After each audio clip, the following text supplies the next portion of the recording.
Hi மக்களே, welcome back to the channel fairy voice over. நம்ம சேனலில் நம்ம இப்போ பார்த்துட்டு இருக்க பாய்ஸ் ஓவர் ஃப்ளவர்ஸ் ட்ராமாவை தொடர்ந்து பார்க்குறதுக்காக சேனலை சப்ஸ்கிரைப் பண்ணி வச்சுக்கோங்க. இன்றைக்கி நம்ம அடுத்த எபிசோட் என்னங்கிறத பார்த்துடலாம். எபிசோட் ஸ்டார்டிங்லேயே நம்ம ஹீரோவும் ஹீரோயினையும் வந்துட்டு அந்த குட்டி பையன் கூட சேர்ந்து ஜூவெல்லாம் வந்து என்ஜாய் பண்ணி சுற்றி பார்த்துட்டு இருக்காங்க. அப்போ நம்ம ஹீரோ வந்து ஹீரோயின் கிட்டே நீ நல்லா தான் இருக்கியா அப்படின்னு சொல்லிட்டு கேட்குறாரு. நம்ம ஹீரோயினும் எனக்கு என்ன நல்லா தான் இருக்கேன் அப்படின்னு சொல்லி சொல்கிறாங்க.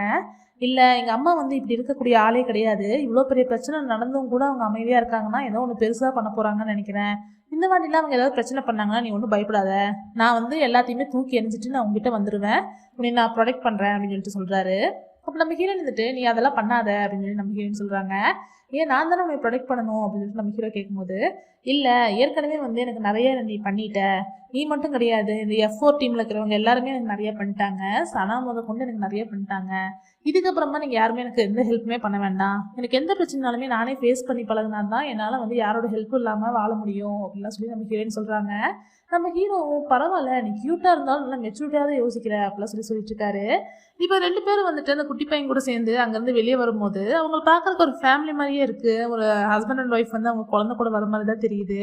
நம்ம ஹீரோ வந்து அதையே தான் ஃபீல் பண்ணுறாரு. இது எனக்கு ஒரு ட்ரீம் மாதிரி இருக்குது, ஏதோ வந்து நம்ம மேரேஜ் பண்ணி நம்ம குழந்தையோட வர மாதிரி இருக்குது அப்படிலாம் சொல்லி ஜாலியாக சந்தோஷமாக பேசிட்டு வந்துட்டு இருக்காரு. கரெக்டாக நம்ம ஹீரோக்கு ஒரு கால் வருது. யாருன்னு பார்த்தா மேனேஜர் தான். அவர் வீடியோ கால் பண்ணிட்டு உடனே நீங்கள் கிளம்பி வாங்க, உங்கள் அம்மா இப்போ வீட்டுக்கு வர போகிறாங்க அப்படின்னு சொல்லி சொல்கிறாரு. நம்ம ஹீரோவும் வந்துட்டு நம்ம ஹீரோயினை விட்டு பிரியறதுக்கு மனசே இல்லை அவருக்கு. ரொம்ப ஃபீல் பண்ணிக்கிட்டே நம்ம ஹீரோயினை விட்டு பாய் சொல்லிட்டு கிளம்புறாரு. இப்போ டேனியல் காட்டுறாங்க. டேனியல் வந்து அவன் லிசாவை பற்றி யோசிச்சுட்டு ஃபீல் பண்ணிட்டு உட்காந்துருக்கான். அந்த டைமில் நாங்கள் ஜெனிஃபர் வந்துட்டு உங்களுக்கு ஒரு முக்கியமான விஷயத்தை காட்டணும், வாங்க வாங்கன்னு சொல்லிட்டு கூப்பிட்டு போகிறான். நம்ம டேனியலும் என்னன்னு சொல்லிட்டு பின்னாடியே ஓடி போகும்போது அவன் ஒரு பெரிய பில்டிங்கில் ஒரு ரூஃப் டாப்புக்கு கூப்பிட்டு போகிறான். அங்கே போயிட்டு இங்கே என்ன இருக்குது அப்படின்னு சொல்லிட்டு டேனியல் கேட்டிருக்கும் போதே நம்ம டேனியலோட கண்ணை மூடும் போது அங்கே வந்து ஒரு சன்ரைஸ் ஆகுது. 2 பில்டிங்க்கு நடுவில் வந்து கரெக்டாக சன்ரைஸ் வருது. அப்போ அந்த 2 பில்டிங்லையுமே வந்துட்டு ஒரு அட்வர்டைஸ்மெண்ட் கட் அவுட் 2 இதுலையுமே வச்சுருக்காங்க. இப்போ அந்த சன்ரைஸ் ஆகும்போது சில லெட்டர்ஸ் மட்டும் மறைஞ்சு அதில் ஒரு மெசேஜ் தெரியுது, என்னன்னா ஐ லவ் யூ டேனியல்னு சொல்லிட்டு. அதை வந்து நம்ம டேனியல் பார்த்த உடனே வந்து புரிஞ்சுக்கிறான். அப்போ நம்ம ஜெனிஃபர் வந்துட்டு இந்த மெசேஜை தான் வந்து உங்களுக்கு லிசா சொல்லணும்னு நினச்சாங்க, அன்னைக்கு வந்து உங்களுக்கு காலையில் 7 மணிக்கு வர சொல்லி சொன்னாங்க இல்லையா, அது இதுக்காக தான் அப்படின்னு சொல்லிட்டு நம்ம ஜெனிஃபர் சொல்கிறா. அதை கேட்டோடனே டேனியல் வந்து உட்காந்து அழுக ஆரம்பிச்சிடுறான். இந்த நான் தெரியாமல் புரிஞ்சுக்காமல் விட்டனே அவளை நான் ரொம்ப முட்டாளாக இருந்திருக்கேன், அவள் லவ்வை கூட என்னால் புரிஞ்சுக்க முடியல, இதுக்கப்புறம் நான் அவளை எப்படி பார்க்க முடியும், அவளை மிஸ் பண்ணிட்டேன் அப்படின்னு சொல்லிட்டு உட்காந்து தேம்பி அழுதுகிட்டு இருக்கான். டேனியல் ஃபீல் பண்ணுறது பார்த்து நம்ம ஜெனிஃபருமே ஃபீல் பண்ணிட்டு இருக்கான். இப்போ வந்து நம்ம ஹீரோவோட அம்மாவை காட்டுறாங்க. அவங்க வந்து நியூஸ் பேப்பர் படிச்சுட்டு இருக்கும்போது டிவியில் வந்துட்டு நியூஸ் ஓடிட்டு இருக்கு. அந்த நியூஸில் வந்துட்டு இந்த வாட்டி வந்து ஸ்ப்ரிங் டைம் இது ஆரம்பிச்சதுனால இப்போ நிறைய டூரிஸ்ட்லாம் வந்து ஜூக்கெல்லாம் வந்திருக்காங்க, அவங்க ஃபேமிலியோடலாம் வந்துட்டு இருக்காங்கன்னு சொல்லிட்டு இருக்காங்க. அப்போ நம்ம ஹீரோவோட அம்மாவுமே டிவி பார்க்குறாங்க. பார்த்தா அதில் நம்ம ஹீரோவும் ஹீரோயினும் வந்துட்டு அந்த குட்டி பையன் கூட வந்து வந்திருப்பாங்க இல்லையா, அதெல்லாம் வந்து டெலிகாஸ்ட் ஆகுது. அதை பார்த்த உடனே நம்ம ஹீரோட அம்மாவுக்கு பயங்கரமாக டென்ஷன் ஆகுது. இவங்க இன்னும் இப்படி தான் சுற்றிட்டு இருக்காங்களா, திருந்தவே மாட்டாங்களாங்கிற மாதிரி டென்ஷன் ஆயிடுறாங்க. இப்போ நம்ம ஹீரோயின் ஜோவோட தாத்தா 3 பேர் வந்து ஃபிஷ்ஷிங்க்கு போயிருக்காங்க. இப்போ நம்ம ஜோவோட தாத்தாவும் ஜோவும் வந்துட்டு ஃபிஷ்ஷிங் பண்ணிட்டு இருக்கும்போது நம்ம ஹீரோயின் குக் பண்ணிட்டு இருக்காங்க. அப்போ தாத்தா வந்து ஜோட்ட பேசிட்டு இருக்காரு. அன்னைக்கு நீ வந்து உங்கள் அப்பா அம்மா இறந்ததுக்கு நீ தான் காரணம்னு சொல்லி நினச்சில்ல, அது உண்மை கிடையாது, நிஜமாவே அதுக்கு காரணம் நான் தான். ஏன்னா நான் இப்போ ப்ரெசிடெண்ட்டாக இருந்தேன், இப்போ எனக்கு நிறைய எனிமிஸ் இருந்தாங்க, அவங்கெல்லாம் சேர்ந்து தான் வந்து இந்த மாதிரி அவங்க ஆக்சிடென்ட் பண்ணது, அதனால உனக்கு அதுக்கும் சம்மந்தம் கிடையாது, நீ அப்படி நினச்சி நீ கில்ட்டியாக ஃபீல் பண்ண வேண்டிய அவசியம் இல்லை. அதுவும் இல்லாமல் நீ என் கூட இருந்தால் உன்னையும் ஏதாவது பண்ணிடுவாங்க, என்னோட எனிமிஸ் வந்து சும்மா இருக்க மாட்டாங்கன்னு நினச்சி தான் நான் உன்னை வந்துட்டு உன் கூட வரவே இல்லை, உன்னை நான் என் பக்கம் சேர்த்துக்கவே இல்லை. நான் வந்து உன் மேலே இருந்த கோவத்தில் ஒன்றும் உங்ககிட்ட நான் பேசாமல் இல்லை, உனக்கு எதுவும் ஆயிடக்கூடாதுங்கிற பயத்தில் தான் நான் உங்களோட பேசாமல் இருந்தேன் அப்படிலாம் சொல்லி தாத்தா சொல்கிறாரு. அதுவும் இல்லாமல் நான் இறந்துட்டேன் அப்படின்னா நீ வந்துட்டா அந்த கிளினிக்கி நீ தான் பார்த்துக்கணும், அந்த ஃபவுண்டேஷனையும் நீ தான் பார்த்துக்கணும். ஏன்னா இது வந்து உங்கள் அம்மாவோட ட்ரீமு.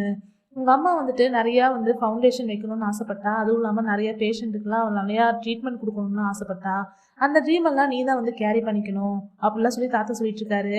அப்போ நம்ம ஜோ வந்துட்டு இன்னும் நான் வந்து அந்த கில்ட்லேருந்தே வெளியே வரல, இப்போ தான் கொஞ்சம் கொஞ்சமாக வந்துட்டுருக்கேன், உடனே வந்து இந்த மாதிரி நீங்களும் என்னை விட்டு போகிறேங்கிற மாதிரிலாம் பேசாதீங்க அப்படிலாம் சொல்லி ஜோ சொல்லிட்டு இருக்காரு. கரெக்டாக அந்த டைமில் வந்து நம்ம ஹீரோயின் வந்துட்டு ஃபுட்டு ரெடி ஆகிடுச்சு வாங்க வாங்கன்னு சொல்லிட்டு கத்திட்டு இருக்காங்க. இப்போ தாத்தாவும் வந்துட்டு இவ கத்துறதுல மீனே ஓடிடும் போல இருக்கே அப்படிலாம் சொல்லி கிண்டல் பண்ணிட்டு வந்து நம்ம ஹீரோயினோட ஃபுட்டை வந்து சாப்பிட்டு பார்க்குறாரு. பார்த்துட்டு உங்கள் அம்மா செய்கிற மாதிரியே இருக்குடா, நீ சாப்பிட்டு பாருங்கன்னா சொல்லி ஜோட்டு சொல்லிட்டு இருக்காரு. இப்போ இவங்க 2 பேர் சந்தோஷமாக சிரிச்சு பேசிட்டு இருக்கிறத பார்த்துட்டு நம்ம ஹீரோயினும் வந்துட்டு கேமராவை எடுத்து ஸ்மைல் பீஸ்ன்னுலாம் சொல்லிட்டு ஃபோட்டோலாம் எடுத்துக்கிறாங்க. இப்போ நம்ம ஜெனிஃபர் வந்துட்டு டேனியல் மீட் பண்ணுறதுக்காக போகிறாங்க. அப்போ டேனியல் வந்துட்டு இந்த கிளேலாம் வந்து மிதிச்சிட்டு இருக்காரு. அப்போ நம்ம ஜெனிஃபர் கிட்ட, ஓ நீ வந்துட்டியா, உங்ககிட்ட ஒரு முக்கியமான விஷயம் சொல்லணும், ஒரு குட் நியூஸ் இருக்குது, ஒரு பேட் நியூஸ் இருக்குது, உனக்கு என்ன நியூஸ் கேட்கணும் அப்படின்னு சொல்லிட்டு கேட்குறாரு. நம்ம ஜெனிஃபர் வந்து ஒரு பதிலுமே சொல்லாமல் நின்றுருக்காங்க. அப்போ நம்ம டேனியல் வந்துட்டு, எனக்கு உன்னை பற்றி நல்லா தெரியும், நீ வந்து ஃபஸ்ட்டு பேட் நியூஸ் தானே கேட்கணும்னு நினைக்கிற அப்படின்னு சொல்லிட்டு, பேட் நியூஸ் என்னன்னா என்னோட கை வந்து சரியாகிறதுக்கு வாய்ப்பு இல்லைன்னு சொல்லிட்டு டாக்டர்ஸ்லாம் சொல்லிட்டாங்க. இனிமேல் வந்து கடவுள் மனசு வச்சாதான் உண்டு அப்படின்னு சொல்றாரு. அப்போ ஜெனிஃபர் வந்துட்டு குட் நியூஸ் என்னன்னு சொல்லிட்டு கேட்குறாங்க. குட் நியூஸ் என்னன்னா, நான் வந்து திரும்பவும் வந்து பாட்ரி வந்து பண்ண போகிறேன், நான் இதை வந்து கண்டினியூ தான் பண்ண போகிறேன், இனிமேல் விடுற மாதிரி இல்லை அப்படின்னு சொல்லிடுறாரு. அதை கேட்டு ஜெனிஃபரும் ரொம்ப சந்தோஷப்படுறாங்க. அதுக்கப்புறம் 2 பேரும் சேர்ந்து இந்த கிளேலாம் வந்து மிதிச்சிட்டு இருக்கும்போது ஜெனிஃபர் வந்துட்டு, உங்களுக்கு எப்படி தெரியும் நான் வந்து ஃபஸ்ட்டு பேட் நியூஸ் தான் கேட்பேன்னு சொல்லிட்டு அப்படின்னு சொல்லி கேட்குறாங்க. உடனே நம்ம டேனியல் வந்துட்டு, உன்னை மாதிரி நல்ல பொண்ணுங்கள்லாம் எப்போவுமே ஹாப்பி எண்டிங் தான் வந்து எதிர்பார்ப்பாங்க, அதே வச்சு தான் நான் சொன்னேன் அப்படின்னு சொல்கிறாரு. ஓ அப்படியா அப்படின்னு சொல்லிட்டு நம்ம ஜெனிஃபர் சொல்லிட்டு இருக்கும் போதே நம்ம ஜெனிஃபர் வந்து தெரியாமல் வலி கூட்டி விழுக போகிறாங்க. அப்போ நம்ம டேனியல் வந்து பிடிச்சிடுறாரு. அப்போ வந்து நம்ம டேனியல் ஜெனிஃபர் கிட்ட, நான் வந்து பார்க்குறதுக்கு வேணால் கூலான காயாக இருக்கலாம், ஆனால் வந்து நான் நல்ல பையன்லாம் கிடையாது அப்படின்னு சொல்கிறாரு. அப்போ நம்ம ஜெனிஃபர் வந்துட்டு, எல்லா நல்ல பொண்ணுங்களுக்கும் நல்ல பையன் தான் பிடிக்கும், நீங்களாம் நினச்சிக்காதீங்க அப்படின்னு சொல்கிறாங்க. அதை கேட்டு நம்ம டேனியலுக்கும் புரியுது நம்ம ஜெனிஃபருக்கு பிடிக்குது நம்மள அப்படின்னு சொல்லிட்டு கிஸ் பண்ணுறதுக்காக கிட்ட போகிறாரு. 2 பேரும் கிஸ் பண்ணுற மாதிரி கிட்ட போகும் போதே கரெக்டாக நம்ம ஜெனிஃபருக்கு வந்து கால் வந்துடுது. நம்ம ஜெனிஃபரும் போயிட்டு கால் அட்டன் பண்ணி பேசும்போது அவங்க வந்து அப்படியே திடீர்னு ஷாக் ஆகி சோகமாயிடுறாங்க. இப்போ நம்ம ஹீரோயினும் ஜோவோட தாத்தா 3 பேருமே வந்துட்டு நம்ம ஜோவோட தாத்தாவோட ஃபவுண்டேஷனுக்கு தான் வந்திருக்காங்க. இங்கே தான் வந்துட்டு நான் ரொம்ப கஷ்டப்பட்டு இதை உருவாக்கியிருக்கேன், இங்கே நிறைய பேர் வந்து ஹார்ட் ஒர்க் பண்ணியிருக்காங்க, அது மூலியமா உருவான ஒரு ஃபவுண்டேஷன் தான் இது அப்படிலாம் சொல்லிட்டு நம்ம தாத்தா வந்து சொல்லிட்டு வந்துட்டு இருக்காரு. இந்த இடத்துல சுற்றி பாருங்கன்னு சொல்லிட்டு 3 பேர் சேர்ந்து சுற்றி பார்த்துட்டு இருக்காங்க. அந்த டைமில் நம்ம தாத்தாவுக்கு ஒரு கால் வருது. நம்ம தாத்தா அட்டன் பண்ணி பேசும்போது அந்த சைட் வந்துட்டு இந்த ஃபவுண்டேஷனை வந்து யாரோ ஒருத்தவங்க வந்து டேக் ஓவர் பண்ண போகிறாங்க, அதுக்காக வந்து ஸ்டே ஆர்டர் வாங்கிட்டாங்கிற மாதிரிலாம் வந்து சொல்கிறாங்க.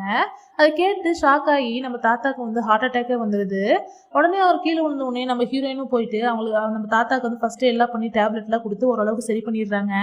உடனே வந்து ஹாஸ்பிட்டலுக்கு கால் பண்ணுங்க, ஆம்புலன்ஸ் கால் பண்ணுங்கன்னா நம்ம ஹீரோயின் சொல்லும்போது நம்ம ஜோக்கு வந்து நம்ம தாத்தாவும் நம்மளை விட்டு போயிடுவாரோங்கிற ஒரு ஷாக்கில் அப்படியே நின்றுருக்காரு. எப்படியோ கொண்டு போய் நம்ம தாத்தாவை போய் ஹாஸ்பிட்டல்லாம் சேர்த்து இதெல்லாம் சரி பண்ணிடுறாங்க.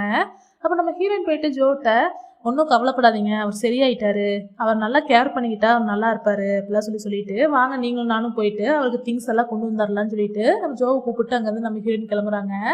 இப்போ வந்துட்டு நம்ம ஹீரோவோட அம்மாவை காட்டுறாங்க. அவங்க வந்து மேனேஜர் கிட்ட, நான் சொன்னதெல்லாம் கரெக்டாக தானே பண்ணிட்டு இருக்கீங்கன்னு சொல்லிட்டு கேட்டுக்கிட்டே நம்ம ஹீரோயினோட ஃபோட்டோஸ்லாம் பார்த்துட்டு இருக்காங்க. நம்ம ஹீரோயின் வந்து ஜோவோட தாத்தா கூட இருக்கிற மூமெண்ட் எல்லாம் இவங்க வந்து ஃபாலோ பண்ணி போய் ஃபோட்டோலாம் எடுத்திருக்காங்க.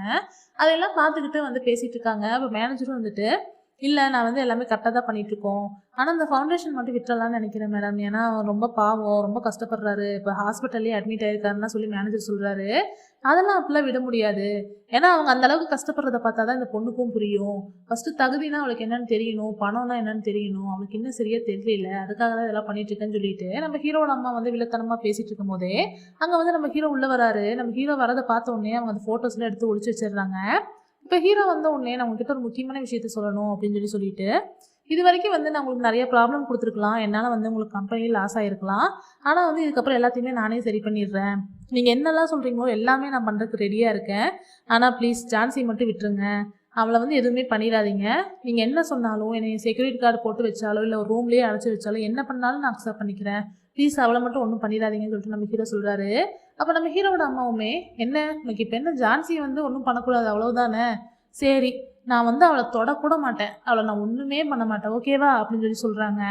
இது எப்படி இருக்குது அப்படின்னா, நான் அவளை ஒன்றும் பண்ண மாட்டேன், ஆனால் அவளை சுற்றி இருக்கிற எல்லாரையுமே பண்ணுவேங்கிற மாதிரி சொல்கிறாங்க. நம்ம ஹீரோவுக்கு வந்து அது புரியல. ஓகே உடனே ஒத்துக்கிட்டாங்களேன்னு சொல்லிட்டு அங்கேருந்து நம்ம ஹீரோவும், நான் சொன்ன ப்ராமிஸை நான் காப்பாற்றுறேன், நீங்கள் சொன்ன ப்ராமிஸை நீங்கள் காப்பாற்றுங்கன்னு சொல்லிட்டு அங்கேருந்து கிளம்பி போயிடுறாரு. ஹீரோயினும் ஜோவும் வந்துட்டு அவங்க வீட்டுக்கு வந்துடுறாங்க நம்ம தாத்தாவோட திங்ஸ் எல்லாம் பேக் பண்ணுறதுக்காக. அப்போ பேக் பண்ணிட்டு இருக்கும்போது நம்ம ஹீரோயின் வந்துட்டு ஒரு பாக்ஸ் பார்க்குறாங்க. அந்த பாக்ஸை கொண்டு போய் நம்ம ஜோட்ட கொடுக்குறாங்க. ஜோ அதில் ஓப்பன் பண்ணி பார்க்கும்போது அதுக்குள்ளே வந்துட்டு நம்ம ஜோவோட திங்ஸ் எல்லாம் சின்ன வயசில் யூஸ் பண்ண திங்ஸ் எல்லாம் வச்சுருக்காங்க நம்ம தாத்தா. அதை வந்து அவனோட ஷூ பேக்குன்னு சொல்லிட்டு நிறைய நம்ம ஜோவோட சின்ன வயசு திங்ஸ் எல்லாம் ஞாபகமாக எடுத்து வச்சுருந்துருக்காரு. அதில் வந்துட்டு சில ஸ்கெட்ச் எல்லாம் இருக்குது. அது என்னென்னு எடுத்து பார்க்கும்போது நம்ம ஜோ வந்து சின்ன வயசாக இருக்கும்போதே அவங்க அப்பா அம்மா இறந்துருப்பாங்க. அதனால அவரோட சில மூமெண்ட்லாம் வந்துட்டு நம்ம ஜோவோட அவங்க அப்பா அம்மா இருந்திருக்க முடியாது. அதெல்லாம் வந்து தாத்தா வந்து ஸ்கெட்ச் பண்ணி வச்சிருக்காரு. சப்போஸ் அவங்க இருந்திருந்தா எப்படி இருந்திருக்கும்னு சொல்லிட்டு நம்ம ஜோ கூட வந்துட்டு அவர் ப்ரீ ஸ்கூல் போகும்போது அவங்க அப்பா அம்மா இருந்தால் எப்படி இருக்கும் அப்படின்னு சொல்லி வரைஞ்சிருக்காரு. திரும்ப வந்து எலிமெண்ட்ரி ஸ்கூலு, அதுக்கப்புறம் ஹை ஸ்கூலு, அதுக்கப்புறம் காலேஜ், இந்த டைம்லலாம் வந்து ஜோ கூட அவங்க அப்பா அம்மா இருந்தால் எப்படி இருந்திருப்பாங்க, அவங்க எப்படி ஏஜ் ஆகும்போது எப்படி இருந்திருப்பாங்கலாம் சொல்லி ஸ்கெட்ச் பண்ணி வச்சிருக்காரு. அதையெல்லாம் பார்த்துட்டு நம்ம ஜோனால தாங்கவே முடியல. ரொம்ப ஃபீல் பண்ணி உடஞ்சி அழுக ஆரம்பிச்சிடுறாரு. அதை பார்த்து நம்ம ஹீரோயினுமே ஃபீல் பண்ணிட்டு இருக்காங்க. இப்போ அடுத்த நாள் காட்டுறாங்க, நம்ம ஜெனிஃபர் வந்துட்டு ரெஸ்டாரண்ட்டில் வந்து உட்காந்து ரொம்ப அழுதுட்டு இருக்கா. என்னாச்சு அப்படின்னா, நம்ம ஜெனிஃபரோட அப்பா வந்து வற்புறுத்தி ரிசைன் பண்ண வச்சுருக்காங்க ஒர்க்கில் இருந்து. அவருக்கு வந்து இன்னும் 20 வருஷத்துக்கு மேலே இருக்குது ஒர்க் பண்ணுறதுக்கு. ஆனாலுமே வந்து அவங்க ரொம்ப ஃபோர்ஸ் பண்ணி ரிசைன் பண்ணி தான் ஆகணும்னு சொல்லி பண்ண வச்சுருக்காங்க. அதெல்லாம் நினச்சி தான் இப்போ ஜெனிஃபர் வந்து ரொம்ப ஃபீல் பண்ணி அழுதுட்டுருக்கா. நம்ம ஹீரோயினும் வந்துட்டு சமாதானம் சொல்லிகிட்டே இருக்காங்க. சரி, இதுக்கு ஏதாவது ஒரு வழி பண்ணலாம், அவங்க அப்பாவுக்கு எப்படியாவது ஒரு வேலை வாங்கி தரலாம்னு நினச்சிட்டு நம்ம ஹீரோயின் போயிட்டு நம்ம சிபிக்கிட்டேயும் டேனியல்கிட்டையும் பேசலாம்னு சொல்லிட்டு போகிறாங்க. ஆனால் அவங்க கரெக்டாக கதை திறக்கலான்னு உள்ளே போகும்போது சிபியும் டேனியலும் வந்து பேசிகிட்டு இருக்காங்க. ஏற்கனவே என்ன சொல்லிட்டு இருக்காங்க அப்படின்னா, நம்ம ஹீரோவோட அம்மா தான் வந்து ஜெனிஃபரோட அப்பா வேலையை விட்டு தூக்குறதுக்கு காரணம். ஏன்னா அவங்க வற்புறுத்தி பண்ண வச்சதே வந்துட்டு நம்ம ஹீரோவோட அம்மா தான். எதுக்காக அப்படின்னா, நம்ம ஹீரோயினியை பழி வாங்குறதுக்காக. அதுவும் இல்லாமல் ஜோவோட ஃபவுண்டேஷனை வந்து இந்த மாதிரி எடுத்ததுக்கு காரணம் வந்து நம்ம ஹீரோவோட அம்மா தான். எதுக்காக அப்படின்னா, நம்ம ஹீரோயின் வந்து அவங்கள பண்ணாதான பிரச்சனை, எதுவுமே கண்டுக்க மாட்டேன்றாங்க. அதனால வந்து சுற்றி இருக்கிறவங்க எல்லாத்துக்கும் ப்ராப்ளம் கொடுக்கணும்னு நினச்சி தான் இதெல்லாம் பண்ணிட்டு இருக்காங்க. எப்படியும் அதுக்கு அடுத்து நம்ம 2 பேத்துக்கு தான் ப்ராப்ளம் தரப்போகிறாங்கன்னு நினைக்கிறேன் அப்படிலாம் சொல்லி சிபியும் டேனியலும் பேசிட்டு இருக்கும்போதே இதெல்லாம் நம்ம ஹீரோயின் கேட்டுட்டு இப்போ நம்மளால தான் வந்து இவங்களுக்குலாம் கஷ்டம் வருதோ அப்படின்னு சொல்லி யோசிக்கிறாங்க. நம்ம ஹீரோயின் வந்துட்டு ஜோவோட தாத்தாவை பார்க்குறதுக்காக ஹாஸ்பிட்டல் போகிறாங்க. அங்கே போனால் ஜோ வந்து அங்கேயே உட்காந்துருக்காரு. அப்போ ஜோவோட தாத்தா வந்துட்டியாமா, தயவுசெய்து இவனை இங்கேருந்து கூப்பிட்டு போறியா, எப்போ பார்த்தாலும் என் கூடயே உட்காந்து தொந்தரவு பண்ணிட்டு இருக்கான் அப்படின்னு சொல்லிட்டு ஜோவோட தாத்தா சொல்கிறாரு. நம்ம ஹீரோயினும் சரி ஓகேன்னு சொல்லிட்டு ஜோவை கூப்பிட்டு அங்கேருந்து கிளம்புறாங்க. உடனே நம்ம தாத்தாவுக்கு பயங்கரமாக சந்தோஷமாக இருக்குது, நம்ம ஜோ வந்து நம்ம ஹீரோயின் கூட இருக்கிறது நினச்சி. இப்போ 2 பேரும் வெளியே வந்துட்டு இருக்கும்போது நம்ம ஜோ வந்து ஃபீல் பண்ணி பேசிட்டு வந்துட்டு இருக்காரு. நீ வந்ததுக்கப்புறமா என் லைஃப் ரொம்ப நல்லா சேஞ்ச் ஆயிருக்கு. எனக்குன்னு வந்து என் தாத்தா கிடச்சிட்டாரு. இந்த கிளினிக்கு, அப்புறம் இந்த ஃபவுண்டேஷனு, அது கூட சேர்ந்து நீயும் எனக்கு கிடச்சிருக்க அப்படின்னு சொல்லி சொல்கிறாரு. நம்ம ஹீரோயின் வந்துட்டு நம்ம ஜோ சொன்னதை கவனிக்காமல் அவங்க வேறு எதையும் யோசிச்சுட்டே இருக்காங்க. அங்கே ஒரு ஃபவுண்டைன் இருக்குது, அதை பார்த்துட்டே வந்துட்டு அவங்க மனசுக்குள்ளாரையே வந்து ஃபீல் பண்ணி பேசிகிட்டு இருக்காங்க. நீங்கள் தாத்தா கூட இருக்கிறத நினச்சி எனக்கு ரொம்ப சந்தோஷமாக இருக்குது. நீங்கள் எப்போவுமே ஹாப்பியாக இருக்கணும். நீங்கள் என்னோடய லைஃப்பில் எப்போவுமே ஒரு சன்ஷைனாக தான் இருந்திருக்கீங்க. அதனால் நீங்கள் இதுக்கு என்னால் வந்து கஷ்டப்படுறதுல எனக்கு விருப்பம் இல்லை. அதனால் நான் உங்களை விட்டு ரொம்ப தூரமாக போகிறேன் அப்படிலாம் சொல்லி பாயெல்லாம் அவங்க மனசுக்குள்ளாரே சொல்லிட்டு இருக்காங்க. இப்போ அடுத்த நாள் வந்துட்டு அந்த பேஷண்ட்டை மீட் பண்ணுறதுக்காக போகிறாங்க அந்த மேனேஜரோட வீட்டுக்கு. அங்கே போய் அந்த பேஷண்ட்டுக்குமே வந்து எப்பயும் போல் க்ளீன்லாம் பண்ணி விட்டு ஸ்டோரி எல்லாம் சொல்லிட்டு இருக்காங்க. அதுக்கப்புறமா இவங்க லைஃப்பில் நடந்த ஸ்டோரி எல்லாமே சொல்லிட்டு, இந்த மாதிரி வந்து என்னால் வந்து என் கூட இருக்கிறவங்கெல்லாம் கஷ்டப்படுறதுல எனக்கு விருப்பம் இல்லை. என் கூட இருக்கிறவங்களாம் ரொம்ப நல்லவங்களாக இருக்காங்க, எனக்காக நிறையா பண்ணியிருக்காங்க. அவங்க கஷ்டப்படுறதுல எனக்கு விருப்பம் இல்லை. அதனால தான் நான் இங்கேருந்து போகிறேன். ஒன்றும் பயந்தெல்லாம் நான் ஓடியெல்லாம் போகலை அப்படிலாம் சொல்லி நம்ம ஹீரோயின் பேசிகிட்டு இருக்காங்க. உங்களுக்கு நான் நிறையா வந்து ஸ்டோரி சொல்லணும், நீங்கள் குணமாகிற வரைக்கும் நான் உங்கள் கூடயே இருக்கணும்லாம் நிறையா ஆசைப்பட்டேன். ஆனால் என்ன பண்ணுறதுன்னு தெரில, என்னோடய சுச்சுவேஷன் நான் போகிற மாதிரி ஆயிடுச்சு, சாரி எல்லாம் சொல்லிட்டு நம்ம ஹீரோயின் வந்து அங்கேருந்து கிளம்புறாங்க. அவங்க கிளம்பும் போது வந்து கரெக்டாக அந்த பேஷண்ட்டோட விரலெல்லாம் அசையுது. அவங்களுக்கு வந்து உணர்ச்சி வர மாதிரி தெரியுது. இப்போ வந்து நம்ம ஹீரோயின் வந்து ஹீரோவோட அம்மாவை பார்க்குறதுக்காக தான் வந்திருக்காங்க. அப்போ மேனேஜரும் போயிட்டு ஹீரோவோட அம்மாட்ட ஜான்சி வந்திருக்காங்கன்னு சொல்லி சொல்கிறாரு. அப்போ நம்ம ஹீரோயின் உள்ளே போயிட்டு ஹீரோவோட அம்மாட்ட ஏதோ ஒன்று பேசுகிறாங்க, ஆனால் என்னன்னு சொல்லிட்டு நமக்கு இப்போ காட்டல. பேசி முடிச்சுட்டு இப்போ வீட்டுக்கு வந்துட்டு நம்ம ஹீரோ வந்து கூப்பிட்டுட்டே இருக்காங்க. ஜேசன் எங்கே இருக்க, இங்கே வான்னு சொல்லிட்டு கத்திக்கிட்டே இருக்காங்க நம்ம ஹீரோயின். நம்ம ஹீரோயினோட வாய்ஸ் கேட்டு நம்ம ஹீரோ வந்துட்டு, என்னடா எனக்கு அவளோட வாய்ஸ் எல்லாம் கேட்க ஆரம்பிச்சிருச்சு, இன்னும் எனக்கு பைத்தியம் மட்டும்தான் பிடிக்கல அப்படின்னு சொல்லிட்டு ஹீரோ உட்காந்து யோசிச்சுட்டு இருக்காரு. ஆனால் என்னடா ரொம்ப நேரமாக வாய்ஸ் கேட்குதுன்னு சொல்லிட்டு வெளியே வந்து பார்த்தா நம்ம ஹீரோயின் வந்து கத்திக்கிட்டே வந்துட்டு இருக்காங்க. இவன் நிஜமாவே வந்துட்டாலான்னு சொல்லிட்டு நம்ம ஹீரோயின் உள்ளே கூப்பிட்டு வந்துட்டு, எதுக்கு இப்படி கத்திட்டு இருக்கா, எங்கள் அம்மாவுக்கு மட்டும் கேட்டுச்சுன்னா அவ்வளோதான் அப்படின்னு சொல்லிட்டு பயப்படுறாரு. அப்போ நம்ம ஹீரோயின் வந்துட்டு, இப்படியே பயந்துட்டே இருக்காது, அவங்க அம்மாவுக்குலாம் தெரியும், வா நம்ம பிக்னிக் போகலான்னு சொல்லிட்டு நம்ம ஹீரோவை கூப்பிட்டு கிளம்புறாங்க. நம்ம ஹீரோக்கா ஒரே சந்தோஷம், ஏன்னா அவருக்கு அந்த பிக்னிக் போகிறது, இந்த மாதிரி ஃபுட்டெல்லாம் பேக் பண்ணிட்டு போய் சாப்பிட்றதெல்லாம் நம்ம ஹீரோக்கு ரொம்ப பிடிக்கும். ஆல்ரெடி ஒரு டைம் வந்து நம்ம ஹீரோயின் கிட்ட கேட்டிருப்பாரு இல்லையா, அவனுக்கு ஃபுட்டெல்லாம் வந்து எனக்கு செஞ்சு கொடுன்னு தரையான்னு சொல்லிட்டு. அதே மாதிரி தான் நம்ம ஹீரோயினே இப்போ குக் பண்ணிட்டு வந்திருப்பாங்க. இப்போ அங்கே போயிட்டு ஜாலியாக வந்து சைக்கிளிங் பண்ணுறாங்க. அதுக்கப்புறம் வந்துட்டு நம்ம ஹீரோயின் குக் பண்ணிட்டு வந்து எல்லா ஃபுட்டும் எடுத்து சாப்பிட்றாங்க. நம்ம ஹீரோக்கு அந்த எக் ரோல்லாம் ரொம்ப பிடிக்கும்ல, அதனால நம்ம ஹீரோயின் அதெல்லாம் செஞ்சு கொண்டு வந்திருக்காங்க. 2 பேரும் மாறி மாறி ஊட்டி விட்டு நல்லா ஜாலியாக சாப்பிட்டு சந்தோஷமாக என்ஜாய் பண்ணிட்டு இருக்காங்க. இப்போ ஈவினிங் ஆயிடுது. அப்போ பீச்சில் வந்து நம்ம ஹீரோவும் ஹீரோயினும் நடந்து போயிட்டு இருக்கும்போது நம்ம ஹீரோ வந்து ஹீரோயின்கிட்ட சொல்லிட்டு வந்துட்டு இருக்காரு, இதெல்லாம் எனக்கு ரொம்ப ஒரு ட்ரீம் மாதிரி இருக்குது. இந்த மாதிரிலாம் வந்துட்டு சந்தோஷமாக நான் இருந்ததே இல்லை. உனக்கு தெரியுமா, இன்னைக்கு ஃபுல்லாகவே நம்ம சண்டை போடவே இல்லை. உனக்கு ஞாபகம் இருக்கான்னு தெரில, ஃபர்ஸ்ட் டைம் வந்து நீ என்னை டேட்டிங்க்கு வான்னு கூப்பிடப்போ நாள் ஃபுல்லாக நம்ம சண்டை மட்டும்தான் போட்டுகிட்டே இருந்தோம். ஆனால் இன்னைக்கு ஒரு சண்டை கூட நம்ம 2 பேத்துக்குள்ளே வரல. இதே மாதிரியே எல்லா நாளும் இருந்தால் எவ்வளோ ஹாப்பியாக இருக்கும்ல அப்படிலாம் சொல்லி நம்ம ஹீரோ சொல்லிட்டு வந்துட்டுருக்காரு. அப்போ நம்ம ஹீரோயினும் ஒரு மாதிரி ஃபீல் பண்ணிட்டே தான் இருக்காங்க. அப்போ நம்ம ஹீரோ வந்துட்டு எனக்கு இன்னும் ஒரே ஒரு விஷயம் நான் கேட்பேன், நீ செய்வியா அப்படின்னு சொல்லி கேட்குறாரு. நம்ம ஹீரோயினும் என்னன்னு கேட்கும்போது, நீ இவ்வளோ நாளில் நான் எவ்வளோ டைமும் உங்ககிட்ட வந்து நான் ஐ லவ் யூலாம் சொல்லியிருக்கேன். ஆனால் நீ ஏன் என்கிட்ட ஒரு டைம் கூட ஐ லவ் யூ சொன்னதில்லை. எனக்காக நீ ஒரே ஒரு டைம் சொல்கிறியா, எனக்கு கேட்கணும் போல இருக்குது அப்படின்னு சொல்லிட்டு ஹீரோ சொல்கிறாரு. அப்போ நம்ம ஹீரோயினும் வந்துட்டு எனக்கு உன்னை ரொம்ப ரொம்ப பிடிக்கும், நான் உன்னை ரொம்ப ரொம்ப லவ் பண்ணுறேன். எந்த அளவுக்கு அப்படின்னா, நான் வந்து நீ என் லைஃப்பில் இருக்கவே கூடாது, உன்னை எனக்கு பிடிக்கவே கூடாதுன்னுலாம் சொல்லி நான் எவ்வளவோ ட்ரை பண்ணியிருக்கேன். உன்னை என்னோடய வாழ்க்கையிலேருந்து அழிச்சிடணும், என்னோடய நினைப்புலேருந்து அழிச்சிடணும்னு எவ்வளவோ நான் ட்ரை பண்ணியிருக்கேன். ஆனால் என்ன ட்ரை பண்ணி என்னால் உன்னைய வாழ்க்கையிலேருந்து எடுக்கவும் முடியல, உன்னை மறக்கவும் என்னால் முடியல. அந்தளவுக்கு நான் உன்னை லவ் பண்ணுறேன்னு சொல்லி நம்ம ஹீரோயின் ஃபீல் பண்ணி சொல்கிறாங்க. சொல்லிவிட்டு இவ்வளோ டைமில் ஒரு டைம் கூட நம்ம ஹீரோயின் வந்து நம்ம ஹீரோ வந்து கிஸ் பண்ணதே இல்லை. அவங்களாம் வாலண்டியராக. இப்போ நம்ம ஹீரோ வந்து அவங்களே வந்து பிடிச்சி இழுத்து கிஸ் பண்ணிடுறாங்க. நம்ம ஹீரோவுக்கு ஒரே சந்தோஷம். அவங்க ஃபீல் பண்ணி இந்த அளவுக்கு லவ் சொல்லியிருக்காங்க, அதுக்கப்புறம் அவங்களா ஃபீல் பண்ணி இந்த அளவுக்கு கிஸ் பண்ணியிருக்காங்க. இதையெல்லாம் ஃபீல் பண்ணிட்டு நம்ம ஹீரோவோட வாய் மூடவே இல்லை. நாள் ஃபுல்லாக ஈன்னு பல்ல காமிச்சிட்டே சுற்றிட்டு இருக்காரு. இப்போ காரில் வரும்போது அவ்வளோ சந்தோஷத்தில் வந்துட்டு இருக்காரு. அப்போ தான் நம்ம ஹீரோயின் வந்துட்டு நம்ம ஹீரோவோட அம்மாட்ட என்ன சொன்னாங்கங்கிறத யோசிச்சு பார்க்குறாங்க. என்ன பேசியிருப்பாங்க அப்படின்னா, இந்த நடந்த எல்லா விஷயத்துக்கும் நீங்கள் தான் காரணம்னு எனக்கு நல்லா தெரியும். தயவு செய்து என்னோட ஃப்ரெண்ட்ஸ் எல்லாத்தையுமே விட்டுருங்க, அவங்கள நீங்கள் எதுவுமே பண்ணாதீங்க அப்படின்னு சொல்லிட்டு சொல்கிறாங்க. அந்த மாதிரி நான் பண்ணணுன்னா நீ பதிலுக்கு என்ன பண்ணுத அப்படின்னு சொல்லிட்டு ஹீரோவோட அம்மா கேட்கும்போது, நான் வந்து ஜேசனை விட்டுடுறேன். இனிமேல் நான் ஜேசனோட லைஃப்லேயே நான் வரமாட்டேன். அவனே என்னை தேடி வந்தாலுமே நான் இருக்க மாட்டேன். நான் அவனுக்கு கண்காணாத இடத்துக்கு எங்கேயாவது நான் போயிடுறேன், அவனுக்கு தெரியாத இடத்துக்கு நான் போயிடுறேன். ப்ளீஸ் அவனை நான் விட்டுடுறேன், தயவுசெய்து என்னோட ஃப்ரெண்ட்ஸ் அண்ட் ஃபேமிலி எல்லாருமே விட்டுருங்க அப்படின்னு சொல்லிட்டு நம்ம ஹீரோன்னு சொல்கிறாங்க. அப்போ நம்ம ஹீரோவோட அம்மாவுமே, நிஜமாவே நீ வந்து சொன்னதை செய்வேன்னு நான் எப்படி நம்புறது அப்படின்னு சொல்லி சொல்லும் போது, நான் வந்து உங்களை மாதிரி கிடையாது, நான் என்ன சொல்கிறேனோ அதை தான் செய்வேன். அதுவும் இல்லாமல் நான் ஒன்றும் பயந்து ஓடி போகிறேன்னு ஒன்று நீங்கள் நினச்சிட வேண்டாம். எனக்கு வந்து உங்களை கண்டெல்லாம் ஒன்றும் பயம் கிடையாது. ஏன்னா என்னோட லைஃப்லேயே நான் பார்த்ததுலேயே ஒஸ்ட்டான பர்சன் நீங்கள் மட்டும்தான். உங்களை கண்டு நான் பயந்தெல்லாம் ஒன்றும் ஓடலை. என்னை சுற்றி இருக்கிறவங்களுக்கு என்னால் பிரச்சனை வர வேணாங்கிறதுனால மட்டும்தான் நான் போகிறேன் அப்படிலாம் சொல்லிட்டு, இதுக்கப்புறம் வந்துட்டு நீங்கள் வந்து என்னை சுற்றி இருக்கிற யாரையுமே வந்து எந்த பிரச்சனையும் பண்ணக்கூடாது, நானும் உங்கள் பையனை வந்து விட்டுறேன்னு சொல்லிட்டு நம்ம ஹீரோயின் வந்து அங்கேருந்து கிளம்பியிருப்பாங்க. அதுக்கப்புறமா தான் வந்துட்டு நம்ம ஹீரோ கூட ஒரு நாள் ஸ்பெண்ட் பண்ணணும். அவர் வந்து ஒரு டைம் வந்து ஆசைப்பட்டு கேட்டிருப்பாரு. அவரோட ஆசையை வந்து ஒரு டைம் நிறைவேற்றிடணும்னு சொல்லிட்டு தான் நம்ம ஹீரோயின் வந்து பிக்னிக்லாம் கூப்பிட்டு போய் இந்த மாதிரி ஃபுட்டெல்லாம் கொடுத்து என்ஜாய் பண்ணியிருப்பாங்க. இப்போ வந்துட்டு அதெல்லாம் யோசிச்சு பார்த்துட்டு காரில் வந்துட்டு இருக்கும்போது நம்ம ஹீரோ வந்துட்டு ரொம்ப தூரம் ஓட்டிகிட்டே இருக்காரு. அப்போ நம்ம ஹீரோயின் வந்துட்டு போதும் இங்கேயே நிறுத்துன்னு சொல்லி சொல்கிறாங்க. இப்போ நம்ம ஹீரோ வந்துட்டு எதுக்காக இங்கே ஸ்டாப் பண்ண சொல்கிறேன்னு சொல்லி கேட்கும்போது, இங்கேயே நிறுத்து போதும் அப்படின்னு சொல்லிட்டு கீழே இறங்கிட்டு லக்கேஜ்லாம் எடுக்கிறாங்க. அந்த லக்கேஜ்லாம் பார்த்தோன்னே நம்ம ஹீரோவுக்கு வந்துட்டு, என்ன நம்ம 2 பேர் ட்ரிப் ஏதாவது போகிறோமா, என்ன சர்ப்ரைஸ் மேலே சர்ப்ரைஸாக கொடுத்துட்ருக்க அப்படின்னு சொல்லிட்டு சந்தோஷப்பட்டுருக்காரு. ஆனால் நம்ம ஹீரோயின் வந்துட்டு சுவாகப்படுத்துகிற மாதிரி ஒன்று சொல்கிறாங்க. இல்லை, இதுக்கப்புறமா நீ நான் மீட் பண்ணவே போகிறதில்ல ஜேசன், அவ்வளோதான், இது இன்றைக்கி தான் நம்மளோட லாஸ்ட் டைமு, நம்ம லாஸ்ட்டாக மீட் பண்ணுற டே இன்றைக்கி தான் அப்படின்னு சொல்லி சொல்கிறாங்க. உடனே நம்ம ஹீரோ வந்துட்டு, என்ன வளரிட்டு இருக்க, பைத்தியம் ஏதாவது பிடிச்சிருச்சா, இவ்வளோ நேரம் நல்லா தானே வந்துட்டு இருந்தேன், எதுவும் சண்டை கூட நமக்கு வரல, அப்புறம் எதுக்கு இப்படிலாம் பேசுகிற அப்படின்னு சொல்லிட்டு ஹீரோ கேட்கும்போது, அவ்வளோதான், இதுக்கு மேலே வந்து சண்டையும் நமக்குள்ளே வரப்போகிறதில்ல, நம்ம பேசவும் போகிறதில்ல, இதோட எல்லாமே முடிச்சுக்கலாம்னு சொல்லிட்டு நம்ம ஹீரோயின் அங்கேருந்து கிளம்புறாங்க. அப்போ நம்ம ஹீரோ வந்துட்டு, என்னாச்சு, எங்கள் அம்மா ஏதாவது சொன்னாங்களா, எங்கள் அம்மா வந்து ஏதோ பிரச்சனை பண்ணாங்க தானே, உண்மையை சொல்லுன்னு சொல்லிட்டு இருக்காரு. அப்போ நம்ம ஹீரோயின் வந்துட்டு, அப்படிலாம் ஒன்றுமே கிடையாது, இது என்னோட டிசிஷன் தான் சொல்லிட்டு அங்கே ஒரு பஸ் வருது. அந்த பஸ்ஸில் ஏறுறதுக்காக நம்ம ஹீரோயின் போகிறாங்க. அப்போ நம்ம ஹீரோ வந்துட்டு, இன்னும் நீ பாட்டுக்கு உன்னோட முடிவு சொல்லிட்டு போயிட்டே இருக்க, இவ்வளோ நேரம் எங்கிட்ட நல்லா தானே பேசிட்டு இருந்தேன், நீ லவ் பண்ணுறேன்னு சொன்னேன், நீ கிஸ் பண்ணேன், இதெல்லாம் நீ ஃபீல் பண்ணி தானே சொன்னேன் அப்படின்னு சொல்லிட்டு நம்ம ஹீரோ கேட்குறாரு. அப்போ நம்ம ஹீரோயின் வந்துட்டு, அவ்வளவுதான் அந்த லவ்வோட ஒர்த்து, இதுக்கு மேலே அந்த லவ் வந்து ஒர்த்தானது கிடையாது அப்படின்னு சொல்லிட்டு நம்ம ஹீரோயின் சொல்கிறாங்க. அதை கேட்டு நம்ம ஹீரோவும் டென்ஷன் ஆகுறாரு.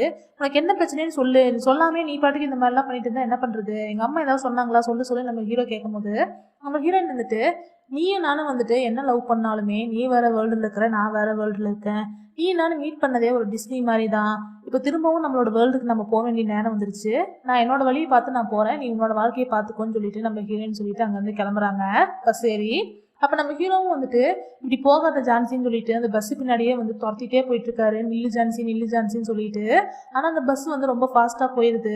இப்போ நம்ம ஹீரோயினும் உள்ளே உட்காந்து ரொம்ப அழுதுகிட்டே இருக்காங்க. நீ மன்னிச்சிரு, நான் உனக்கு பண்ண ப்ராமிஸ் என்னால் காப்பாற்ற முடியலன்னு சொல்லிட்டு நம்ம ஹீரோயினும் அழுதுகிட்டே தான் அங்கிருந்து போறாங்க. இப்போ நம்ம ஹீரோவும் அங்கே ரோட்லயே உட்காந்து தலையில கை வச்சு அழுக ஆரம்பிச்சாரு. ஹீரோயின் கூட இருந்த மெமரிஸ் எல்லாம் யோசிச்சு பார்த்துக்கிட்டு இவ இல்லாம நான் எப்படி வாழ்றதுன்னு சொல்லிட்டு நம்ம ஹீரோ வந்து ரொம்ப ஃபீல் பண்ணி அழுக ஆரம்பிச்சிடுறாரு குழந்தை மாதிரி. அவரை பார்க்குற நமக்கே ரொம்ப கஷ்டமா இருக்கும். இப்போ நம்ம ஜோவோட தாத்தாவை வீட்டுக்கு வந்துடுறாங்க. வந்த உடனே நம்ம தாத்தா வந்துட்டு ஜான்சின்னு சொல்லி கூப்பிட்டுருக்காரு. ஆனால் நம்ம ஹீரோயின் வீடு ஃபுல்லாக காணும். இப்போ நம்ம ஜோவோட டேபிளில் வந்துட்டு ஒரு லெட்டர் இருக்குது, அதை எடுத்து படிக்கிறாரு. அதில் வந்து நம்ம ஹீரோயின் வந்துட்டு இந்த மாதிரி உங்ககிட்ட சொல்லாமல் போகிறத நினச்சி நீங்கள் என் மேலே கோவப்பட வேண்டாம். எனக்கு வந்து ஒரு சுச்சுவேஷன் நான் போகிற மாதிரி ஆயிடுச்சு. இதுக்கப்புறம் நான் உங்கள் யாரையுமே மீட் பண்ண மாட்டேன். அதை நினச்சி நீங்கள் ஒன்றும் கவலைப்படாதீங்க. நீங்களும் தாத்தாவும் ரொம்ப ஹாப்பியாக ஹெல்த்தியாக நல்லா சந்தோஷமாக இருக்கணும். இவ்வளோ நாளாக என்னை ரொம்ப கேர் பண்ணி பார்த்துக்கிட்டதுக்குலாம் ரொம்ப தேங்க்ஸ்லாம் நம்ம ஹீரோயின் எழுதி வச்சுருக்காங்க. உடனே நம்ம ஜோ வந்துட்டு அங்கேருந்து நம்ம ஹீரோயின் எங்கே போயிட்டாங்கன்னு சொல்லி தேடுறதுக்காக போயிடுறாரு. நம்ம ஜோவோட தாத்தாவுமே அந்த லெட்டர் படித்து பார்க்குறாரு. இப்போ வந்துட்டு நம்ம ஹீரோயின் கட்டுறாங்க. நம்ம ஹீரோயின் வந்துட்டு ஒரு ஷிப்பில் வந்துட்டு போயிட்டுருக்காங்க. அவங்க அம்மா அப்பா இருக்கிற இடத்துக்கு தான் போகிறாங்க. இப்போ அவங்க அம்மாவை காட்டுறாங்க. அவங்க அம்மா வந்து அந்த இடத்துல வந்து மீன்லாம் விற்றுட்ருக்காங்க. அப்போ அங்கே பக்கத்தில் இருக்கிறவங்க எல்லாருக்கிட்டையுமே எப்பயும் போல் பெருமையாக என் பொண்ணு ஷின்வா ஸ்கூலில் படிக்கிறா, அப்போ ஷின்வாவோட வாரிசு தான் அவள் கல்யாணம் பண்ணிக்க போகிறான்லாம் சொல்லி பேசிகிட்டு இருக்காங்க.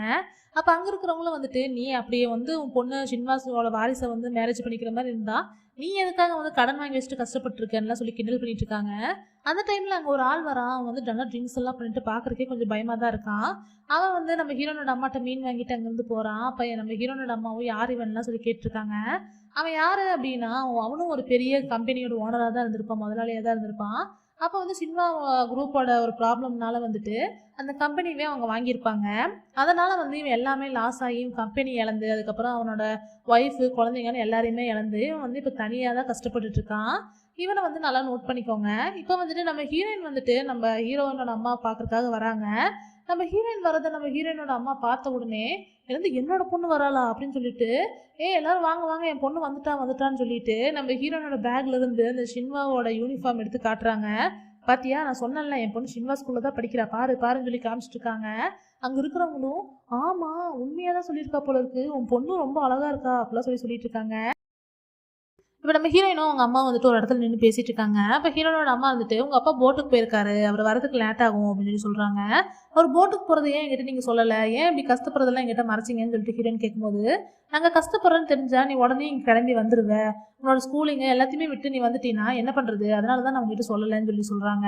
எதுக்கு இப்போ நீங்கள் வந்தேன்னு சொல்லிட்டு கேட்குறாங்க. அப்போ நம்ம ஹீரோயின் வந்துட்டு நான் உங்களை எல்லாம் ரொம்ப மிஸ் பண்ணேன், உங்களை பார்க்கணும்னு ஆசைப்பட்ட அதுக்கு தான் வந்தேன்னு சொல்லிட்டு அவங்க அப்பாட்ட பேசுகிற மாதிரி நினச்சி கத்தி பேசிகிட்டு இருக்காங்க. அவங்களால தாங்கிக்கவே முடியல, அவங்க அம்மா அப்பா இந்த அளவுக்கு கஷ்டப்படுறாங்கன்னு நினச்சி நம்ம ஹீரோயின் அங்கேயே ஃபீல் பண்ணி அழுக ஆரம்பிச்சிடுறாங்க.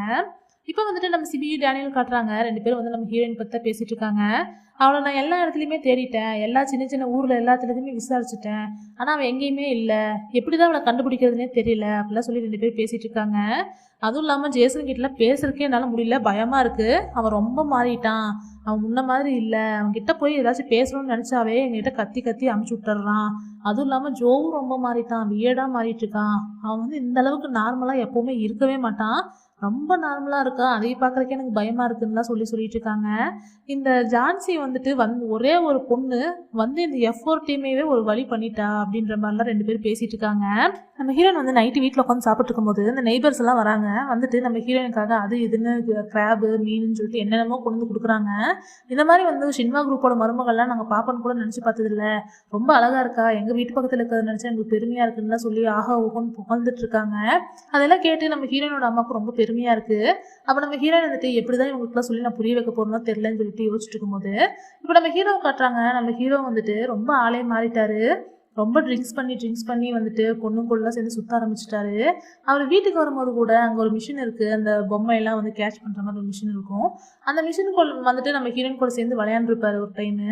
அதே மாதிரி ஞாபகம்லாம் வந்து இப்போ திரும்பவும் விளையாடலான்னு சொல்லி ட்ரை பண்ணுறாரு. ஆனால் திரும்பவும் அவரால் ஒரு பொம்மையை கூட எடுக்கவே முடியல.